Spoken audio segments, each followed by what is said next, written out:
Hello dear students, नमस्कार। स्वागत है आप सभी का हमारी इस यूट्यूब चैनल पे। चलिए आज के क्लास में हम लोग बिहार बोर्ड एग्जाम जो मैट्रिक का होने वाला 2025 के लिए, उसके लिए हम यहाँ पे साइंस का चैप्टर नंबर 1 के ऑल ऑब्जेक्टिव प्रश्न लेकर आए हैं, जो कि आपका 2011 से 2024 के बीच में पूछा गया सारा का सारा प्रश्न है। आप लोग जानते हैं कि प्रीवियस ईयर क्वेश्चन लगाना कितना ही आपका इंपॉर्टेंट है। प्रीवियस ईयर अगर आप लगा लेते हैं तो आपको बहुत ही आसानी से सारा प्रश्न आपका सोल्व हो जाएगा। ठीक है, तो प्रीवियस ईयर का क्वेश्चन आपको जरूर से जरूर करना चाहिए। वही आज आपके इस वीडियो में लेकर आया हूँ, चैप्टर नंबर 1 का सारा ऑब्जेक्टिव प्रश्न। तो आप इस वीडियो को शुरू से अंत तक देखें, और अगर चाहते हैं कि बिहार बोर्ड के एग्जाम की तैयारी अच्छे से करना, तो आप हमारे इस चैनल को सब्सक्राइब जरूर कर ले। चलिए यहाँ पे आपका प्रश्न आता है, प्रश्न को एक एक करके देखेंगे। बहुत सारा प्रश्न यहाँ पे लिया गया है।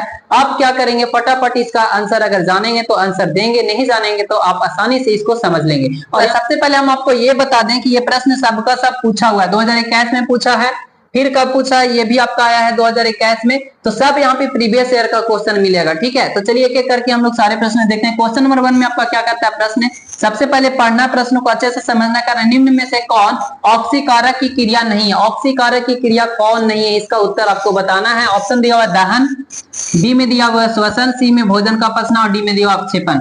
तो यहाँ पे आपका क्या हो जाएगा, ऑक्सीकरण की क्रिया कौन नहीं है? तो इसमें आपका राइट आंसर जो होगा इसका ऑप्शन नंबर डी हो जाएगा, अवक्षेपण की अभिक्रिया। ठीक है, आगे देखा जाए, अवक्षेपण की क्रिया आपका ऑक्सीकरण अभिक्रिया नहीं है। आगे देखिए, कारण निम्न में से क्वेश्चन नंबर 2 कर रहा है। क्वेश्चन नंबर 2 क्या कहता है, कारण निम्न में से कौन विस्थापन अभिक्रिया का एक उदाहरण? विस्थापन मतलब क्या होता है कि अपने से कम क्रियाशील तत्व को उसके यौगिक से क्या करता है, विस्थापित कर देता है। तो बताना है यहाँ पे विस्थापन अभिक्रिया क्या है, तो आपको बताना है। देखिए यहाँ पे CaCO3 है, यानी कैल्शियम कार्बोनेट है।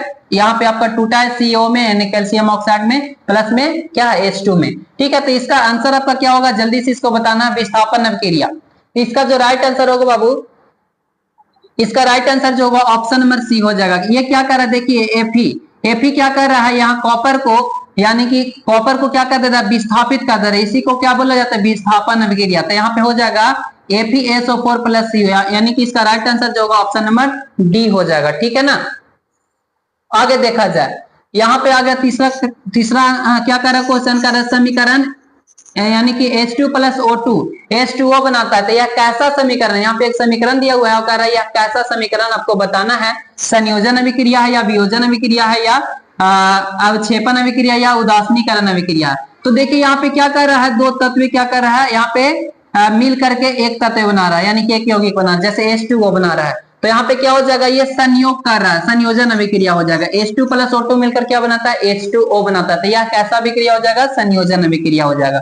ठीक है, आगे देखिए अगला प्रश्न क्या कहता है, सॉरी एक और छूटा हुआ नीचे ना, यहाँ पे देखिए 4 में क्या कहता है, 4 में कह रहा है रासायनिक अभिक्रिया के दौरान किसी पदार्थ में ऑक्सीकरण का योग, ऑक्सीकरण का योग कहलाता है। ऑक्सीकरण का योग आपका कहलाता है बाबू उपचयन। अगर आपका ऑक्सीकरण का योग यानी ऑक्सीजन में वृद्धि हो रहा है तो उसे हम लोग उपचयन कहते हैं। क्या कहते हैं, उपचयन कहते हैं। क्वेश्चन नंबर 4 का ऑप्शन नंबर बी राइट हो जाएगा। ठीक है, नेक्स्ट आगे देखा जाए, आगे कह रहा है क्वेश्चन नंबर 5 में क्या कहता है, कहता है रासायनिक अभिक्रिया के दौरान किसी पदार्थ में ऑक्सीजन का ह्रास होना। देखिए अब उसका उल्टा बोल दिया है, ह्रास, योग होगा तो उपचयन और ह्रास होगा तो उसे अपचयन कहेंगे। तो इसका राइट आंसर बी हो जाएगा, अपचयन। ठीक है, याद रखना, ये भी क्वेश्चन 2019 में आया हुआ है। ठीक है, तो बहुत ही इंपॉर्टेंट है। अगला क्वेश्चन 6 में क्या कहता है, कह रहा है Na2SO4, ये क्या कहता है, यदि हम सोडियम सल्फेट बेरिलियम क्लोराइड के साथ अभिक्रिया करता है तो यहाँ पे बनाता है क्या, बेरिलियम सल्फेट और सोडियम क्लोराइड। कह रहा है कि यह किस प्रकार का अभिक्रिया, यानी कि यहाँ पे एक इक्वेशन जो है आपको चुनना है कि यह कैसा इक्वेशन है। आपको बताना है संयोजन अभिक्रिया है, या वियोजन है, या द्विविस्थापन है, या इनमें से कोई नहीं। तो देखिए संयोजन अभिक्रिया तो होगा नहीं, क्योंकि इसमें दो तत्व आपस में मिलकर एक नए गुणधर्म वाले तत्व का निर्माण करता है, यौगिक का निर्माण करता है। तो ये संयोजन नहीं होगा। और इसमें वियोजन में क्या होता है, टूटता है।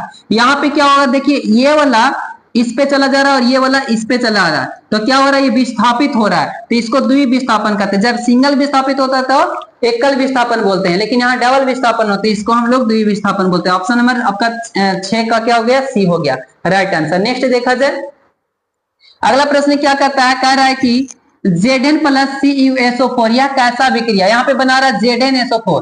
ठीक है, जिंक सल्फेट और एक बना रहा है कॉपर। कह रहा है यह रासायनिक अभिक्रिया किस प्रकार की है, बताना। यहाँ पे संयोजन अभिक्रिया होगा या नहीं, जी बिल्कुल ये संयोजन अभिक्रिया नहीं होगा। विस्थापन अभिक्रिया, देखिए यहाँ पे आपका क्या कर रहा है, जिंक जो है ये कॉपर को विस्थापित कर दे रहा है, और यहाँ पे क्या बना, जिंक सल्फेट बना, प्लस में क्या बन रहा है, यहाँ पे कॉपर बना, तो यहाँ पे विस्थापन अभिक्रिया हो जाएगा। इसका right answer option number b हो जाएगा। ठीक है ना। आगे देखा जाए क्वेश्चन नंबर 8 क्या कहता है, कह रहा है शाक सब्जियों का विघटित होकर कंपोस्ट बनाना किस प्रकार की अभिक्रिया है। शाक सब्जियां जब विघटित होता है तो कंपोस्ट किस प्रकार का अभिक्रिया कहलाता है। तो ऑप्शन दिया अपक्षेपण, उष्माक्षेपी, उष्माशोषी और संयोजन। इसका राइट आंसर जो होगा बाबू क्या कह रहा है, शाक सब्जियों का विघटित होकर कंपोस्ट बनाना किस प्रकार का अभिक्रिया है, तो ये जो हमारा होता है उष्माक्षेपी अभिक्रिया होता है। क्या होता है, उष्माक्षेपी अभिक्रिया। ठीक है, राइट आंसर बी हो जाएगा। अगला क्वेश्चन देखिए क्वेश्चन नंबर 9 में क्या कहता है, कह रहा उपचयन वह क्रिया है जिसमें, कह रहा उपचयन वह क्रिया है जिसमें ऑक्सीजन का योग होता है, हाइड्रोजन का वियोग होता है, इलेक्ट्रॉन का त्याग होता है, या सभी होता है। इसका राइट आंसर क्या होगा जल्दी से बताना। देखिए उपचयन बताए थे अभी जस्ट पीछे भी आया था, उपचयन अपचयन, इसमें क्या होता है, ऑक्सीजन का योग होता है। ठीक है, हाइड्रोजन का वियोग होता है, यानी कि हाइड्रोजन का ह्रास होता है, और इलेक्ट्रॉनों का त्याग होता है। तो ये तीनों का तीनों काम होता है किसमें, उपचयन की क्रिया में। इसलिए आपका ऑप्शन नंबर क्या हो जाएगा, डी राइट हो जाएगा। ठीक है, यहाँ पे 9 का राइट आंसर डी हो जाएगा। आगे देखा जाए 10 में क्या कहता है, श्वसन किस प्रकार की रासायनिक अभिक्रिया। आपका श्वसन जो है या किस प्रकार की रासायनिक अभिक्रिया, देखिए यहाँ 16 में भी आया है और यहाँ 22 में भी आया है। हो सकता है आपके लिए इंपॉर्टेंट हो तो इसे याद रखेंगे, उपचयन है या संयोजन है या उष्माक्षेपी है या उष्माशोषी है। क्या कह रहा है, श्वसन, श्वसन किस प्रकार की अभिक्रिया थी, ये भी उष्माक्षेपी अभिक्रिया हो जाएगा। Right answer option number c हो जाएगा। ठीक है, याद रखेंगे ऑप्शन नंबर सी। आगे देखा जाए कह रहा है 11 में क्या कहता है, कह रहा है कॉपर ऑक्साइड, कॉपर ऑक्साइड या हाइड्रोजन से अभिक्रिया करके बनाता है, कॉपर प्लस H2 यानी जल बनाता है। यह किस प्रकार की अभिक्रिया आपको बताना है। यहाँ पे क्या हो रहा है, देखिए कॉपर ऑक्साइड यहाँ पे क्या कर रहा है, ऑक्सीजन का ह्रास हो रहा है, तो ऑक्सीजन का क्या हो रहा है, ह्रास हो रहा है। तो यह कैसा अभिक्रिया हो जाएगा, उपचयन या अपचयन हो जाएगा। तो यहाँ पे क्या हो जाएगा, आप सॉरी यहाँ पे आपका ह्रास हो रहा है, इसमें ये हो रहा है, मतलब इसमें उपचयन अपचयन दोनों का क्रिया हो रहा है। तो जिसमें उपचयन और अपचयन दोनों की क्रिया होता है उसे हम लोग क्या कहते हैं, रेडॉक्स अभिक्रिया कहते हैं। यानी कि इसका राइट आंसर जो होगा ऑप्शन नंबर डी हो जाएगा, रेडॉक्स अभिक्रिया। ठीक है, आगे बढ़ाया जाए। चलिए नेक्स्ट देखते हैं, ये प्रश्न भी 2016 में आया हुआ है तो याद रखेंगे। आगे देखा जाए, याद रखना जिसमें उपचयन अपचयन दोनों की क्रिया हो उसे हम लोग क्या कहते हैं, रेडॉक्स अभिक्रिया कहते हैं। तो उसमें यही था। आगे 12 में क्या कहता है, कह रहा नीचे दी गई अभिक्रिया में कौन सा कथन सही है, कथन सही बताना। देखिए यहाँ पे क्या हो रहा है, कॉपर है और एक ऑक्सीजन है, यहाँ पे क्या बन रहा है, कॉपर ऑक्साइड बना रहा है। यह जो अभिक्रिया हो रहा है यह कौन सा अभिक्रिया आपको बताना है। यहाँ कॉपर का ऑक्सीकरण हो रहा है, कॉपर का अपकरण हो रहा है, या कॉपर का नाइट्रेशन हो रहा है, या ए बी दोनों।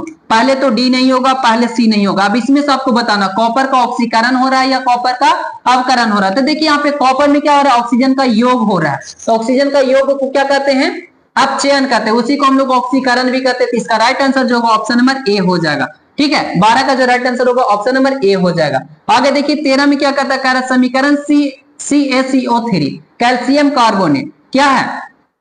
यहाँ पे जब इसे गर्म किया जाता है तो कैल्शियम ऑक्साइड और प्लस में CO2 गैस बनाता है। तो यह जो अभिक्रिया किस प्रकार की अभिक्रिया आपको बताना है, वियोजन है या संयोजन है या उभयगामी है या प्रतिस्थापन है। तो प्रतिस्थापन तो होगा नहीं और उभयगामी होगा नहीं। यहाँ पे देखिए क्या हो रहा है, कैल्शियम कार्बोनेट आपस में टूट रहा है, टूट करके क्या बन रहा है, कैल्शियम ऑक्साइड बना रहा है। जो टूटता है एक यौगिक जब टूट करके तो नए तत्व का निर्माण करता है तो उसे हम लोग क्या कहते हैं, तो उसे हम लोग क्या कहते हैं, उसे हम लोग वियोजन अभिक्रिया कहते हैं। क्या कहते हैं, वियोजन अभिक्रिया। ऑप्शन नंबर आपका क्या हो जाएगा, ए हो जाएगा। ठीक है, आगे बढ़ा जाए, समझ में आ रहा होगा। नेक्स्ट देखा जाए क्वेश्चन नंबर 14 क्या कहता है, कह रहा प्रकृति में ऑक्सीजन का संतुलन कैसे बना रहता है। 2011 में ये प्रश्न आया हुआ बाबू, प्रकृति में ऑक्सीजन का संतुलन कैसे बना हुआ रहता है, संयोजन क्रिया द्वारा या प्रकाश संश्लेषण द्वारा या अपघटन द्वारा या इनमें से कोई नहीं। तो याद रखना प्रकृति में ऑक्सीजन का संतुलन कैसे बना हुआ रहता है, तो प्रकाश संश्लेषण के द्वारा बना हुआ रहता है। ठीक है ना, ऑप्शन नंबर बी हो जाएगा इसका,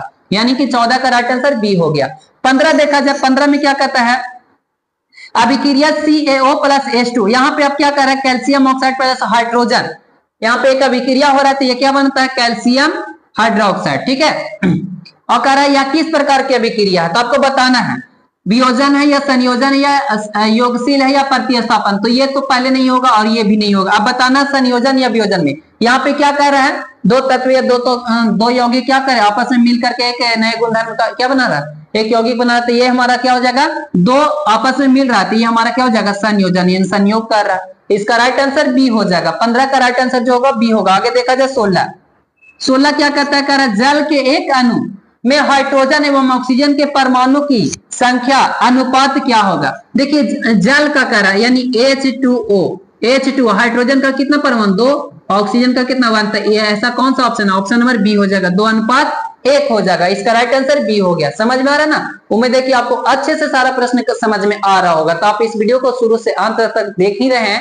वीडियो को भी लाइक कर दे, चैनल को भी सब्सक्राइब कर दे, अपने दोस्तों के साथ भी शेयर कर दे ताकि वो भी अच्छे से ढंग से तैयारी कर सके। देखिए ये प्रश्न कब आया था, तो 2022 में आया था। आगे देखिए यहाँ पे 17 में क्या कर रहा है, सिल्वर आयोडाइड का रंग कैसा होता है। ये भी प्रश्न 2022 में आया हुआ है। अब सिल्वर आयोडाइड आप लोग फटाक से मार देंगे क्या, श्वेत मार देंगे, लेकिन श्वेत नहीं होता है। इसका जो राइट आंसर होगा, सिल्वर आयोडाइड का रंग जो होता है आपका पीला होता है, याद रखना पीला होता है। ठीक है, आगे देखा जाए 18 में क्या कहता है, निम्नांकित में कौन सा युग्म एकल विस्थापन अभिक्रिया प्रदर्शित करता है। कौन सा युग्म एकल विस्थापन यानी एक बार वो विस्थापित करता है। एक होता है एकल, एक होता है द्वि। तो एकल को हम लोग क्या कहते हैं, विस्थापन अभिक्रिया भी कहते हैं, याद रखना है। अब देखिए यहाँ पे MgCu, क्या ऐसा कोई अभिक्रिया करेगा, NaCl Cu, CuCl ऐसा नहीं होगा, FeSO4 Ag, यहाँ पे जो आपका होगा कॉपर नाइट्रेट होगा और सिल्वर बनेगा। आपका राइट आंसर बी हो जाएगा। ठीक है, कॉपर नाइट्रेट और सिल्वर, तो ऐसा आपका हो जाएगा। इसका राइट आंसर क्या हो जाएगा, एकल विस्थापन है वो विस्थापित कर देगा। अपने से कम के लिए सिल्वर तत्व को क्या कहता है, उसके यौगिक से विस्थापित कर देगा, तो उससे एकल या विस्थापन अभिक्रिया कहते हैं। तो आपका राइट आंसर बी हो जाएगा। ठीक है, उम्मीद है कि आपको अच्छे से समझ में आ रहा है। देखिए आगे देखा जाए क्वेश्चन नंबर 19 में क्या कहता है, नाइट्रोजन डाइऑक्साइड के धुएं का रंग कैसा होता है। नाइट्रोजन डाइऑक्साइड का धुएं का रंग कैसा होता है, यानी NO2 का रंग कैसा होता है, भूरा होता है, लाल होता है, हरा होता है या पीला होता है। तो इसका आंसर जो होगा, देखिए ये भी क्या पूछा गया है, तो 2016 में पूछा गया। इसका राइट आंसर जो होगा बाबू, इसका राइट आंसर ऑप्शन नंबर क्या हो जाएगा, ए हो जाएगा, भूरा होता है। ऑप्शन नंबर ए हो जाएगा भूरा। नाइट्रोजन डाइऑक्साइड के धुएं का रंग कैसा होता है, तो भूरा होता है, ऑप्शन नंबर ए। नेक्स्ट देखा जाए अगला क्या कहता है, क्वेश्चन नंबर 20 में कहता है चीनी का रासायनिक सूत्र क्या होता है। बहुत आसान है और ये भी प्रश्न आपका 2015 में आया हुआ है। चीनी का रासायनिक सूत्र पूछ दिया, कितना आसान है बताना यहाँ पे। तो इसका राइट आंसर जो होगा, चीनी का रासायनिक सूत्र क्या होता है, C12H22O11। इसका right answer option number c हो जाएगा। ठीक है ना, आगे देखा जाए, चलिए आगे देखा जाए। अगला 21 में क्या कहता है, कह रहा है कि सल्फ्यूरिक अम्ल का रासायनिक सूत्र क्या होता है। बहुत आसान है, इसका आप लोग कमेंट बॉक्स में जरूर आंसर दीजिएगा। ठीक है, और बताना यहाँ पे टोटल यहाँ पे हम 21 प्रश्न लिए, चैप्टर नंबर 1 में अभी तक 21 प्रश्न पूछे जा चुके हैं। ठीक है ना, तो आपको बताना है कि कितना सही गया है। ठीक है, और इसी में से 1-2 प्रश्न आपका हर हाल में रहेगा। ठीक है, तो यहाँ पे आपको इसका उत्तर बताना है। ये भी 2015 में प्रश्न पूछा गया है। क्या कह रहा है, सल्फ्यूरिक अम्ल का रासायनिक सूत्र क्या होता है। तो इसका जो होता है बाबू H2SO4 होता है। Right answer option number b हो जाएगा। ठीक है, H2SO4 सल्फ्यूरिक अम्ल का ये हमारा रासायनिक सूत्र है। अब बताना है आपको कितना सही गया। 21 में 21 गया तो 21/21 लिखेंगे, और वीडियो को भी लाइक कर दे, चैनल को भी सब्सक्राइब कर ले। मिलते हैं नेक्स्ट वीडियो में। आज की वीडियो समाप्त करते हैं। Thank you so much, best of luck.